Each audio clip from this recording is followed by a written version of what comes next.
Greetings and welcome everyone. I'm Dr. Chris L. Firestone and this is the Firestone Files. Over the past few months, we've been on quite a journey together, meeting the Firestones and celebrating the life of Charlie Kirk. And now, as we enter December, we embark on something new, a special series I'm calling Descartes December. All through this month, barring any festive detour, we will turn our attention to one of the most significant figures in Western thought, Rene Descartes. Across 5 episodes, I'll guide you on an intellectual journey through Rene Descartes' famous Meditations on First Philosophy. These lectures include an introduction, Meditations 1 and 2, Meditations 3 and 4, Meditations 5 and 6, and a conclusion. So I invite you to grab a notebook and a copy of the Meditations if you have one, your favorite mug filled with your favorite drink, and settle in with me through December as we walk with Descartes through doubt, discovery, and deep reflection. This is Descartes December. I am Dr. Chris L. Firestone, and this is the Firestone Files. Enjoy.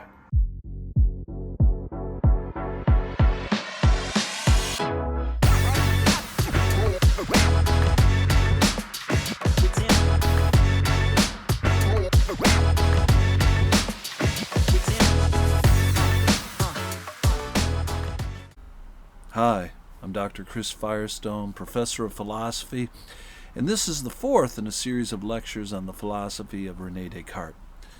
Today we're going to look at his last 2 chapters, Meditations 5 and 6, of his famous Meditations on First Philosophy.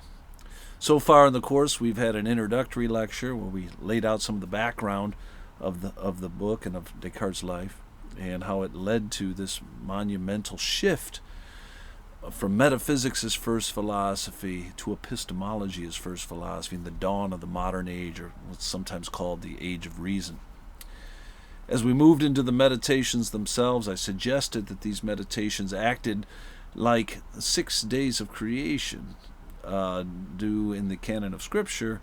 Meditations 1 through 6 act as kind of 6 days of creation for the philosophical canon, where by the time we get to Meditations 6, which we're going to talk about today, Descartes has argued for a composite mind-body nature of the human person. And so that's what we're going to have to look forward to today. He started in Meditation 1 with his method of doubt, with the singular goal of trying to achieve certainty.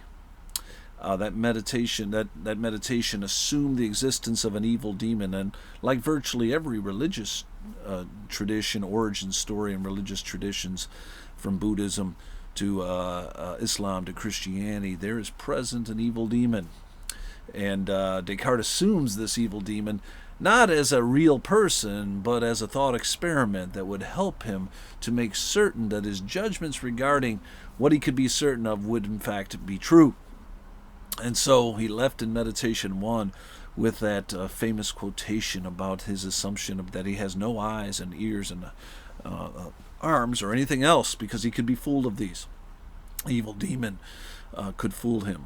And we talked a little bit about the movie Inception and the Matrix and how they life could be a dream, and how do we know we're not dreaming, and so forth. When we get to Meditation 2, he established the quest for the Archimedean reference point for all knowledge. That is, what point of knowledge can we be so certain of that we couldn't doubt, even in the face of a malignant and all-powerful evil demon? And Descartes has this eureka moment that it is, I think I'm a mental substance. I can't be fooled of this, for in order to fool me, I'd have to be somebody capable of being fooled. I'd have to be a mental substance. It's a circular argument to say that you could fool me into this truth. And he famously develops this idea that isn't really found in Meditation 2, but it's sort of present there. I think, therefore I am. I am as often as I think it. And even if I try to imagine a malignant demon fooling me of this, it would not be possible. I'd still have to be a thinking thing. When he goes into meditation 3, he wakes up in the morning, says, Eureka, I am a thinking thing. I have found that Archimedean reference point. But he notices an issue almost immediately, and that is, I'm a thinking thing that has ideas. And these ideas have a certain quality and quantity about them that cannot be explained just by the blank mind, as it were. That my finitude, my lack of predication and so forth are inability, that don't have the ability to explain where the quality and quantity of ideas that I actually have interacting with my mind, many of which are not intentional. Things come into our purview that we didn't call in, like one might do with their imagination. They just happen to us. There is something out there. We're not alone. Now, what could constitute an idea in the mind of a thinking thing? Well, first of all, it'd have to be another mental substance, and it'd have to be a cause sufficient to the effect. And so that mental substance would have to be both infinite and perfect in order to constitute the ideas that I actually do have in my mind. No other finite mind can explain the quality and quantity of ideas that I have. And he, of course, calls this God.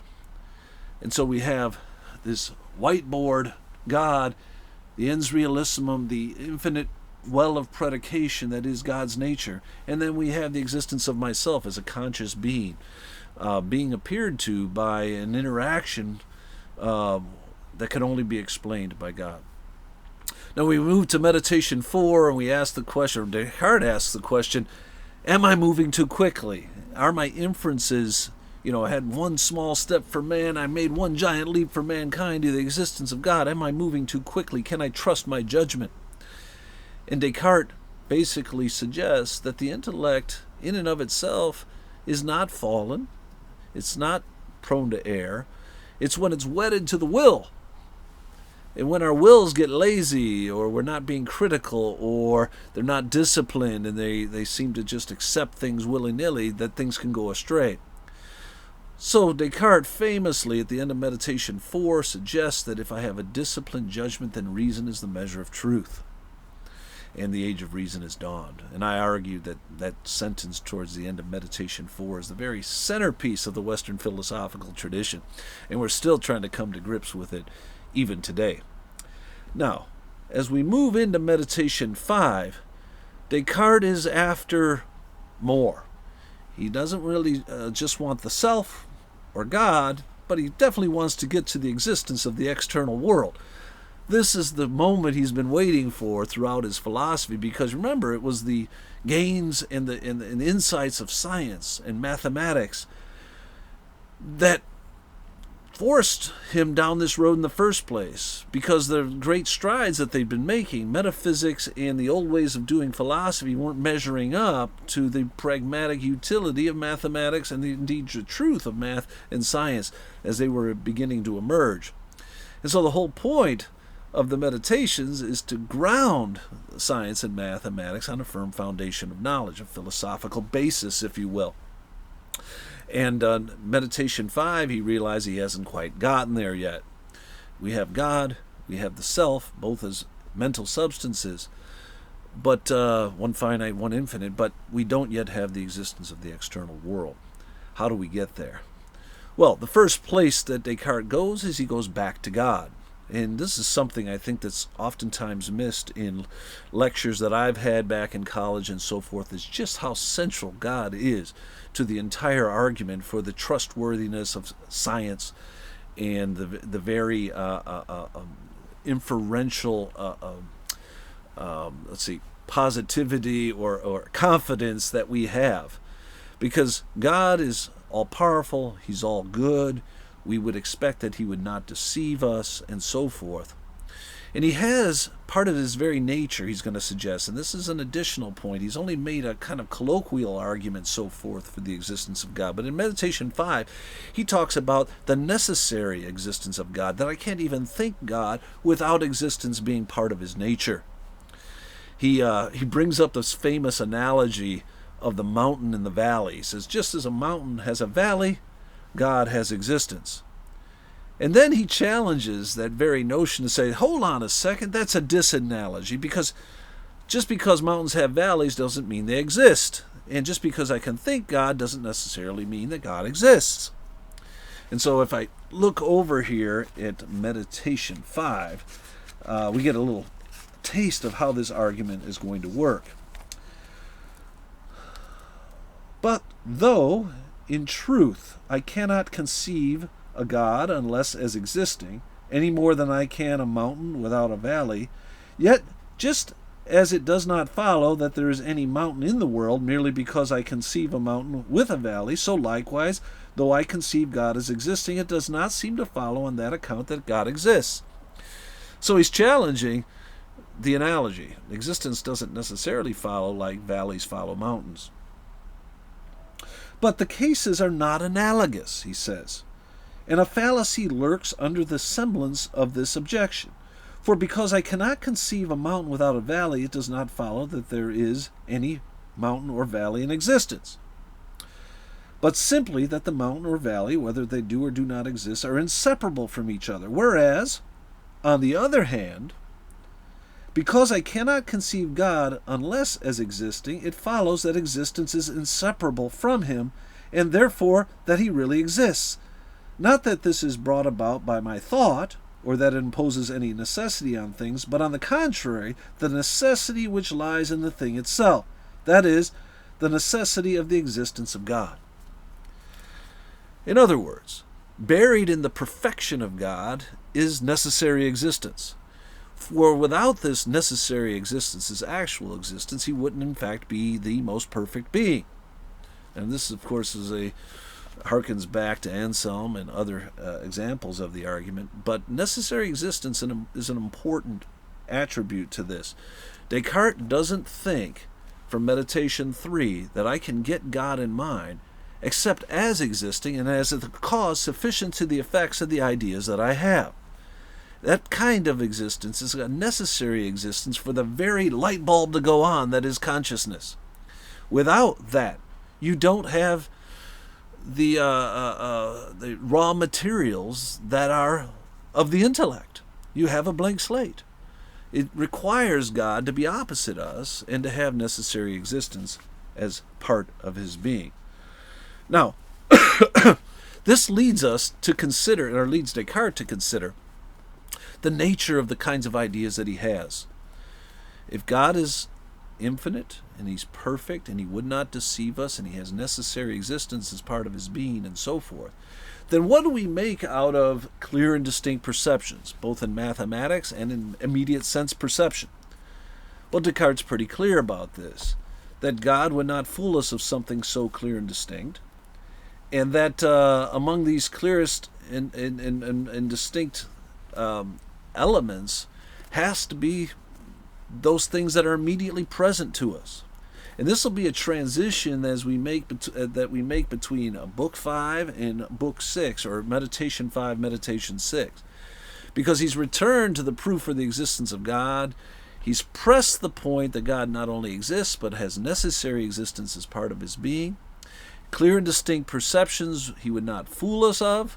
Things like, I'm being appeared to by a camera, or this office, or nature, he wouldn't fool me of. Now, there are particular ways in which I'm fooled.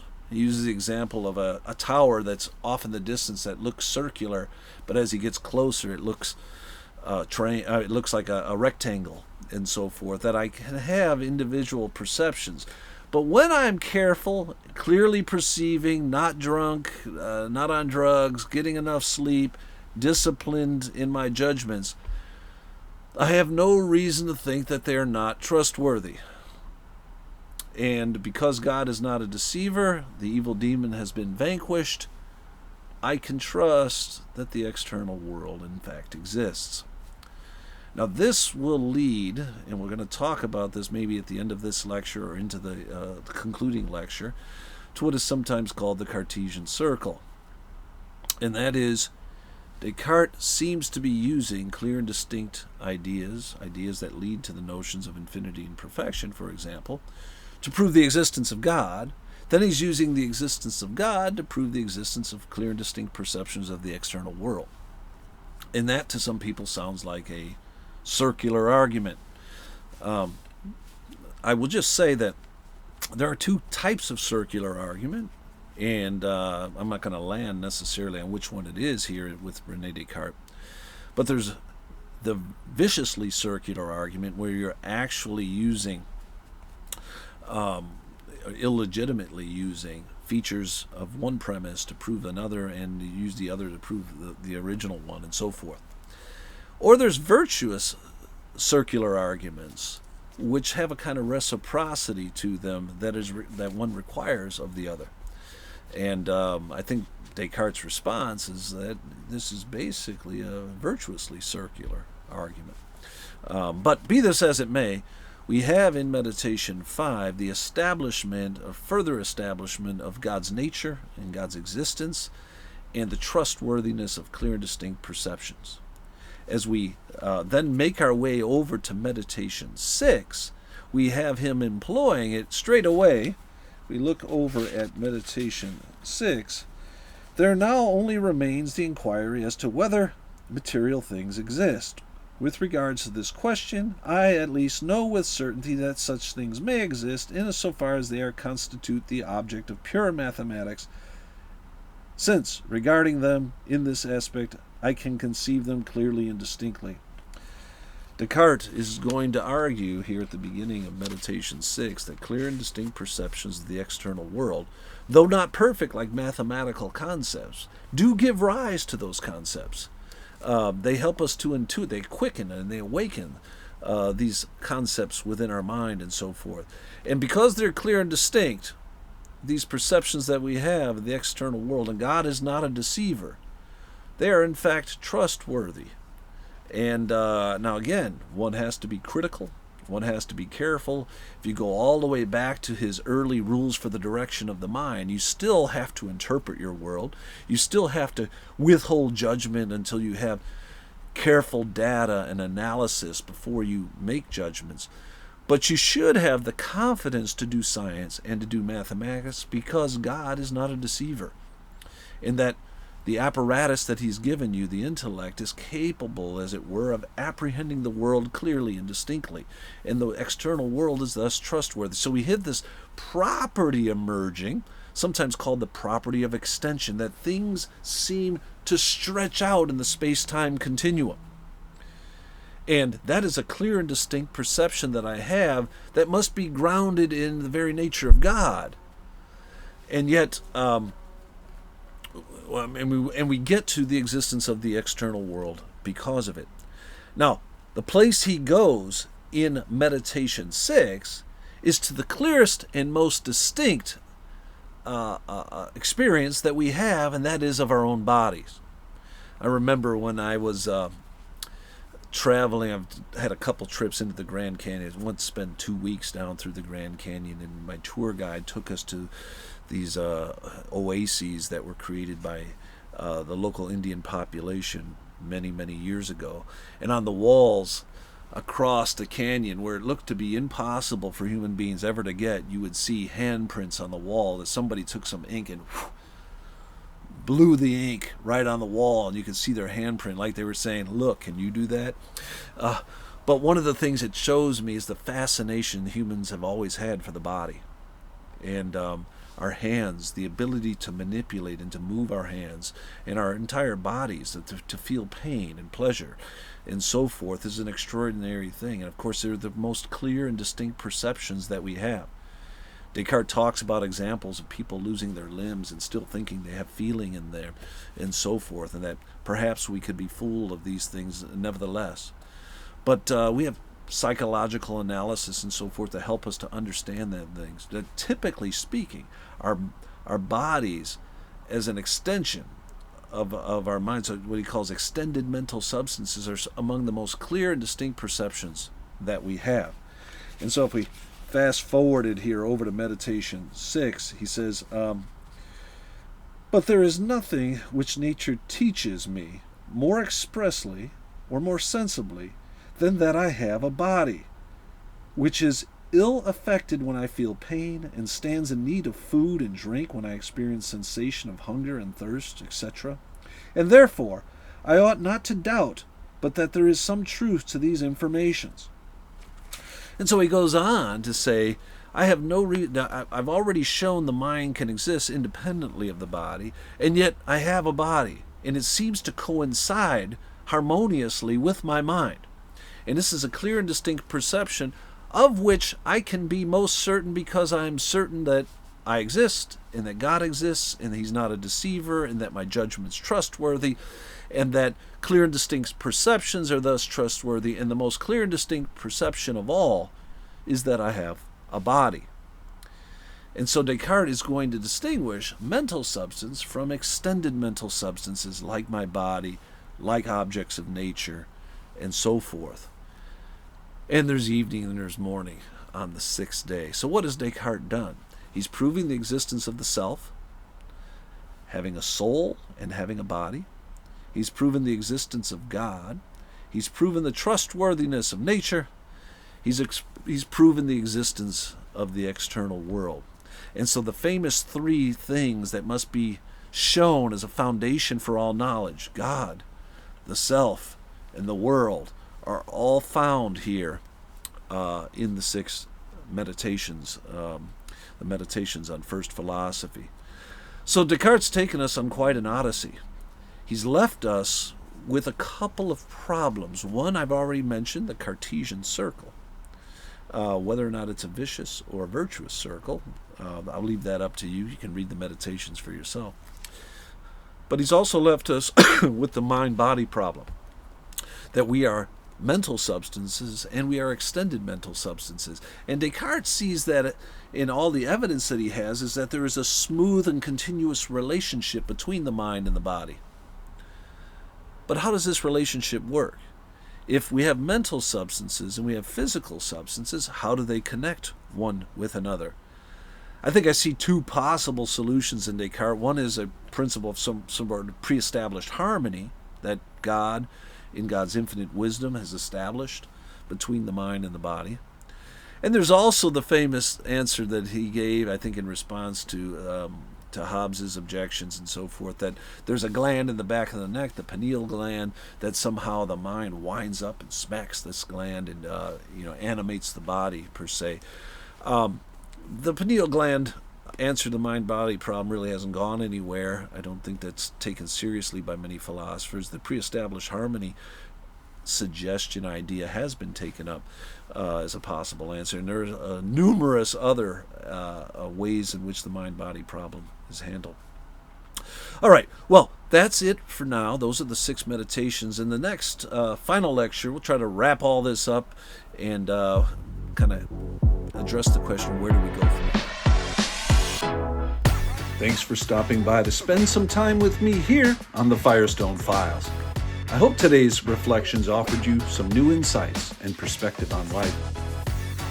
If you enjoyed the episode or found it valuable, I'd appreciate it if you'd take a moment to like, subscribe, and share it with someone you care about.